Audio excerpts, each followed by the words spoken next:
మీకు తెలుసా తిరుమలలో శ్రీ వెంకటేశ్వర స్వామి ఎందుకు నివసిస్తున్నారో ఒక రహస్య కథ ఉంది.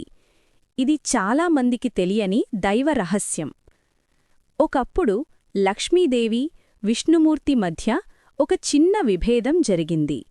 అప్పుడు విష్ణుడు బాధతో భూమికి వచ్చి శ్రీనివాసుడు అనే రూపంలో వెంకటాద్రి పర్వతం మీద నివసించాడు.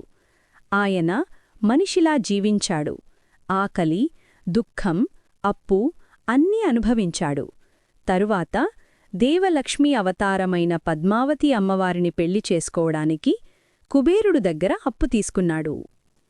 ఇక రహస్యమేమిటంటే ఆ అప్పు ఇప్పటికీ తీర్చబడలేదట.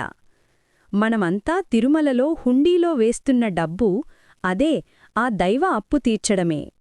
అందుకే ఈ ఆలయం ప్రపంచంలోనే అత్యంత సంపన్నమైన దేవాలయం. ప్రతిరోజూ కోట్లాది భక్తులు ఆ వాగ్దానాన్ని కొనసాగిస్తున్నారు. తరువాత మీరు తిరుమల వెళితే గుర్తుంచుకోండి, మీరు దానం చెయ్యడం కాదు, విష్ణుమూర్తి చేసిన వాగ్దానాన్ని కొనసాగిస్తున్నారు. ఈ కథ నచ్చితే గోవిందా అని కామెంట్ చేయండి. మరియు ఇలాంటివి మరిన్ని తెలుసుకోవడానికి ఎలివేట్ వాయిసెస్ను సబ్స్క్రైబ్ చేయండి.